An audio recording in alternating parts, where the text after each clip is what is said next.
আজকে আলোচনা করব হচ্ছে বৃশ্চিক রাশির হচ্ছে মার্চ মাস কেমন যাবে সেটা নিয়ে আলোচনা করব। ফার্স্টই হচ্ছে আলোচনা করব হচ্ছে স্বাস্থ্য, শিক্ষা, এডুকেশান, ম্যারেড লাইফ, তারপর হচ্ছে তার লাভ লাইফ, কেরিয়ার, ভাগ্য, ব্যবসা, জব এইসবের ক্ষেত্রে কেমন থাকবে মার্চ মাসের ভাগ্য, সেটা সব কিছু নিয়ে আলোচনা করব বৃশ্চিক রাশির। আর ভিডিও ভালো লাগলে অবশ্যই কিন্তু লাইক, শেয়ার অ্যান্ড সাবস্ক্রাইব করতে হবে। আজ আগে জেনে নেব নবগ্রহর পজিশন, নবগ্রহ কোথায় কোথায় বসে আছে, কেন নবগ্রহর কিন্তু আমাদের লাইফে প্রচণ্ড পরিমাণে কিন্তু একটু ইম্পর্টেন্স আমাদের লাইফে কিন্তু আছে, সেটা জেনে নেব। নবগ্রহ ফার্স্ট কোথায় কোথায় বসে আছে। তৃতীয় ঘরে বসে আছে আপনার মঙ্গল, শুক্র। ফোর্থ হাউসে বসে আছে শনি, রবি, বুধ। 5 হাউসে বসে আছে রাহু। 6 হাউসে বসে আছে আপনার বৃহস্পতিদেব। 11 হাউসে বসে আছে কেতু। আর 12 হাউসে বসে আছে চন্দ্রদেব। এই হচ্ছে নবগ্রহ পজিশন থাকবে মার্চ মাসে। এবার আলোচনা করব স্বাস্থ্য নিয়ে। আপনার স্বাস্থ্য কেমন থাকবে? আপনার হচ্ছে রাশিপতি হচ্ছে মঙ্গল, সে উচ্চ হয়ে বসে আছে মকর রাশিতে। 16 মার্চ অবধি হচ্ছে কিন্তু আপনার ফোর্থ হাউসে থাকবে। তারপর মঙ্গলের স্থিতি কিন্তু খুব ভালো। এই টাইমে কাজ বেশি থাকবে, প্রচণ্ড পরিমাণে ট্রাভেল করতে পারেন। একটু মাথা ব্যথা থাকবে এই টাইমে, বেশি কাজের জন্য বা ভ্রমণের জন্য এই টাইমে একটু মাথা ব্যথা বা একটুখানি বেশি কাজের লোডের জন্য এই টাইমে, বেশি চিন্তার জন্য একটু মাথা ব্যথা হতে পারে। ওভারঅল কিন্তু আপনার স্বাস্থ্য কিন্তু এই টাইমে খুব ভালোই যাবে। মোটামুটি স্বাস্থ্যের ক্ষেত্রে কোনো সমস্যা হবে না, কারণ মঙ্গলের স্থিতি কিন্তু, কারণ রাশিপতি স্থিতি এই টাইমে আপনার হচ্ছে 16 মার্চ অবধি খুব ভালো। তারপর হচ্ছে এবার এডুকেশন নিয়ে আলোচনা করব, যে বৃশ্চিক রাশির শিক্ষার্থীদের এডুকেশন এই টাইমে কেমন যাবে, পড়াশোনায় বা কেমন যাবে, সেগুলো নিয়ে আলোচনা করব। পঞ্চমভাবে স্বামী হচ্ছে বৃহস্পতি, সে পুরো মাসটাই হচ্ছে 6 হাউসে বসে আছে। এখন কোনো রকম ঘর চেঞ্জ করার ব্যাপার নেই। পঞ্চম ঘরে অলরেডি রাহু বসে আছে, মনকে কিন্তু প্রচণ্ড পরিমাণে ডাইভার্ট করে দেবে। ছায়া গ্রহ মনকে হচ্ছে চঞ্চল বানাবে, কনফিউজ করবে। এই টাইপে কিন্তু শিক্ষার্থীর ক্ষেত্রে কিন্তু এইগুলোর অবস্থা দেখা যাচ্ছে। পড়াশোনা করতে গেলে নিজেকে প্রচণ্ড পরিমাণে মনটা কন্ট্রোল করতে হবে, নিজেকেই নিজে ঠিক করে কিন্তু পড়াশোনায় এগিয়ে যেতে হবে। তারপর হচ্ছে আলোচনা করব লাভ লাইফ নিয়ে। পঞ্চম ঘর থেকেই আমরা কিন্তু লাভ লাইফটাকেও বিচার করে থাকি। সেখানে রাহু বসে আছে, ফালতু জিনিসে ট্রাভেল করাবে, ইনভলভ করিয়ে দেবে, মানে ট্রাভেল না, ফালতু জায়গায় হচ্ছে আপনাকে ইনভলভ করাবে, মনকে ঠিক রাখতে দেবে না। ছোট ছোট ম্যাটারে জিনিসে মনকে ডাইভার্ট করে দেবে, ছোট ছোট প্রবলেমকে বড় করে দেবে। নিজের এক্সপেকটেশনটাকে অলরেডি আপনি অত্যাধিক আপনার বাড়াবে, আপনি আপনার লাভার কাছ থেকে অত্যাধিক এক্সপেক্ট করবেন।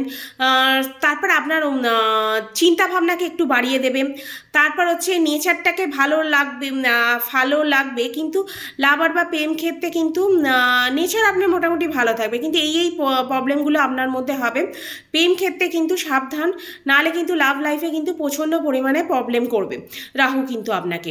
কেননা নিজেই নিজে কনফিউজ হবে, নিজেই নিজে উল্টোপাল্টা চিন্তা ভাবনা করবেন, তার জন্য উল্টোপাল্টা কোনো ডিসিশন কিন্তু এই টাইমে নিয়ে নিতে পারেন। তাই লাভ লাইফের ক্ষেত্রে কিন্তু খুব সাবধানে নিজেকে যে কোনো পরিস্থিতি বোঝার চেষ্টা করে তারপর এগোবেন বা কোনো ডিসিশন নেবেন বা কিছু বক্তব্য রাখবেন। এবার আলোচনা করবো ম্যারেড লাইফ নিয়ে। তারপর হচ্ছে 7th হাউস থেকে আমরা হচ্ছে ম্যারেড লাইফ দেখে থাকি। আমরা 7th হাউসের লর্ড হচ্ছে ভেনাস, 7 মার্চ অবধি কিন্তু সে 4th হাউসে বসে আছে, তারপর নিজের নিত্য গ্রহের সাথেই চলে আসবে। ম্যারেড লাইফ কিন্তু মোটামুটি আপনার ভালোই থাকবে। পার্টনার একটু জেদি হয়ে যেতে পারে, কিছু কিছু জিনিসের ব্যাপারে কিন্তু এই টাইমে একটু জেদ করবে। 7 মার্চের আগে কিন্তু আপনার এই টাইমে ট্রাভেলের একটা চান্স কিন্তু এই টাইমে আছে। মোটামুটি আপনার লাইফ পার্টনারে যেটা দেখা যাচ্ছে, সেই হচ্ছে একটু জেদি করবেন, বিভিন্ন ম্যাটারে হচ্ছে একটু একটু প্রবলেম ক্রিয়েট করতে পারে, একটু মুডি হয়ে যেতে পারে, নিজের মনের মতো কোনো কাজ করবে, নিজের মনের মতো একটু চলার চেষ্টা করবে, এই রকম একটু করবে, সেটা থেকে আপনাকে একটু ডিস্টার্ব করতে পারে 7 মার্চ অবধি ভালো। তারপর 7 মার্চের পর কিন্তু ভালো হয়ে যাবে মোটামুটি। ভাগ্য, আপনার ভাগ্যপতি হচ্ছে চন্দ্র, কেরিয়ারের ক্ষেত্রে রবি। দুদিন অন্তর কিন্তু এই চন্দ্রদেব হচ্ছে ঘর চেঞ্জ করে। 15 মার্চের পর রবি ঘর চেঞ্জ করে চলে যাবে। রাশির স্বামী ভালো, মঙ্গল ও রবি ভালো পজিশানে আছে, বৃহস্পতি একটু খারাপ পজিশানে আছে। 70 থেকে 75% ভাগ্য কিন্তু আপনাকে সাথ দেবে। 15 মার্চের পর কিন্তু আপনার ভাগ্য মোটামুটি ভালো হয়ে যাবে, তারপর কোনো সমস্যা নেই, কিন্তু 15 মার্চ অবধি একটু ভাগ্য আপনাকে ঝামেলা ফেলতে পারে, এইটুকু। কেরিয়ারের ক্ষেত্রে কিন্তু আমরা 10th লর্ড হচ্ছে রবি, সে হচ্ছে 5 ঘরে চলে যাবে 15 মার্চের পর। 10 হাউসকে নিজের ঘরকেই কিন্তু দেখবে, তারপর 11 হাউসকে দেখবে। কেন? তার আগে হচ্ছে 10 হাউসকে দেখবে, তারপর 11 ঘরকে দেখবে। নিজের ঘরকেই দেখবে, শনির সাথে বসে আছে, একটু ঝামেলা, কনফিউজ, মুডি স্বভাবে আপনাকে কিন্তু বাড়িয়ে দেবে। কাজ ভালোভাবেই কিন্তু মোটামুটি আপনার কমপ্লিট করিয়ে দেবে। ভাববে কালকে করব, হ্যাঁ একটু মনের মধ্যে এরকম কনফিউজ হতে পারে, কালকে করব আজকে করব এরকম করে একটুখানি টালবাটাল করবেন আপনি নিজেই। 15 মার্চের পর কিন্তু আপনাকে করতেই হবে, আগে এগিয়ে যেতে হবে, নালে কিন্তু একটু সমস্যা হতে পারে। তারপর হচ্ছে প্রেজেন্টেশন কিন্তু ভালোভাবে করতে হবে, নালে কিন্তু সমস্যায় পড়বেন। কিন্তু রাহুর সাথে থাকবে, কিন্তু ভালোই ফিল করাবে আপনাকে, মোটামুটি আপনাকে ভালোই ফিল করাবে, খুব একটা বাজে পজিশানে আপনাকে ফেলবে না। কিন্তু যাই হোক 15 মার্চের পর থেকে আপনাকে সিরিয়াস হয়ে যাওয়া উচিত। টালবাটাল করা বা কোনো কিছু করা এটা উচিত হবে না কেরিয়ারের ক্ষেত্রে, নালে কিন্তু একটু প্রবলেম হতে পারে। ব্যবসার ক্ষেত্রে হচ্ছে আমরা 7th হাউস থেকে ডেলি ইনকাম দেখে থাকি, তাই হচ্ছে আপনার 7th হাউসের লর্ড হচ্ছে শুক্র। সেম আইডিয়া যে দেবে, সেই আইডিয়াগুলো আপনি এখন ভাবছেন, সেই আইডিয়াগুলোকে এবার কিন্তু অ্যাকশান নেওয়ার টাইম হয়ে গেছে। ভালোভাবে অ্যাকশান নেবেন, তাতে কিন্তু আপনার ব্যবসা ভালো চলবে। বুধ ভালো পজিশনে আসবে, কেন্দ্র দ্বিকোণ যোগ তৈরি করছে, শুক্র কেন্দ্রে থাকবে, তাই খুব ভালো কিন্তু এই টাইমে যোগ তৈরি হবে। ব্যবসার ক্ষেত্রে কিছু যদি ইনক্লুড করতে চান বা কোনো আইডিয়া ভাবছেন, সেটা কিন্তু অ্যাকশানের টাইম এসে গেছে, সেটা কিন্তু ইমিডিয়েটলি অ্যাকশান নেন, নিলেই কিন্তু আপনার ব্যবসায় কিন্তু এবারে উন্নতি হবে, প্রচুর প্রফিটের কিন্তু এই টাইমে দেখা যাচ্ছে।